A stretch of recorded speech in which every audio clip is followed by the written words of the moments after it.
property rights. So a macadamia farmer is a property rights owner. That property is his.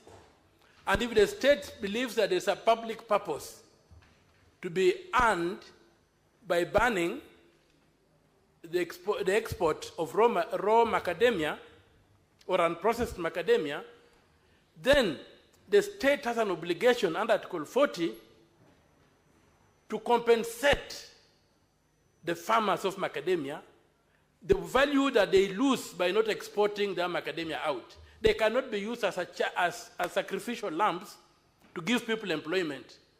When they go to grow macadamia, they grow macadamia to make money. They don't grow macadamia to have some Otieno, Alhaji, or Sobo to be employed, or Mr. Ojanda here to be employed. They grow macadamia to make money. And macadamia is their property. The state has absolutely no right to deny them the maximum benefit of their property. And if there's a public purpose that the government has in terms of creating jobs by retaining the raw material locally, then the government has a duty and an obligation to make sure that it compensates the farmer what they lose by being denied the global market. I don't think the government has got any rights to do what the minister said, and I think the minister needs to apologize to this House by saying that I will not. Who are you? You will not do that as who? This is a government of law, not a government of men. Senator Omtatah. Yes. Thank you, Mr. Speaker. Thank you. Let's take another supplementary question from Senator Chute. Thank you very much, Honorable Speaker. Let me take this opportunity to congratulate our CS for agriculture. I have a similar issue about macadamia, but this one goes to farming in northern Kenya and Upper Eastern. I had a conversation with the CS earlier in regards to something very important. The government normally gives debt reliefs to farmers, let's say coffee farmers, tea, maize, beans, sugarcane, and many other types of farming. But the government has neglected northern Kenya, Upper Eastern, and many parts of this country which are dependent on livestock farming. Does he really even recognize that livestock is also part of farming, contributing a lot to this country?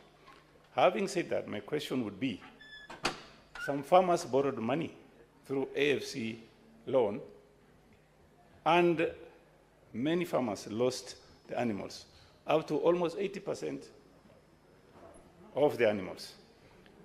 And a farmer in Marsabit cannot afford to pay that AFC loan. My question would be, would the CS help the farmers who are unable to pay AFC loans, just as what is happening to farmers in other parts of this country, like farmers being given a subsidy on fertilizer and many, many other subsidies? Can the CS tell us how he's going to help farmers who have not paid AFC loans in terms of some kind of debt relief? Thank you very much, Honorable Speaker. Cabinet Secretary, you may respond to those two questions. Thank you, Mr. Speaker. Mr. Speaker, again, on the issue of the Honorable Senator from Kirinyaga, I think, yes, we had agreed that, and I take what he said very, very seriously about visiting the macadamia nut farmers where they are to see and talk to them about the plight that the farmer has. And it is my intention, our intention as a government, Mr. Speaker, that indeed we protect the farmer and make sure that the farmer benefits to the wildest extreme possible, and we will do so. Mr. Speaker, and therefore I will take up the issue with the Honorable Senator. Mr. Speaker, on the issue of the public purpose, my friend Senator Omtatah, first and foremost, Mr. Speaker, you know, laws are made in this House, and laws are made in Parliament. So the only position I would humbly submit, Mr. Speaker, that I can stand here to speak as is a cabinet secretary in a position that is created by the Constitution and this House. So that is indeed the position on which I am speaking. Mr. Speaker, the power or the regulatory framework on which the Senator referred to actually are again anchored in law, in the AFA Act of 2013, Section 43. And it is the one that actually allows the Cabinet Secretary for Agriculture, not Mutahi Kagwe, but the Honorable Secretary for Agriculture, to make the pronouncements that I have made. That is the position, and that is who made the pronouncements, not the man from Nyeri, as it were. Mr. Speaker, on the issue of Mr. Shute's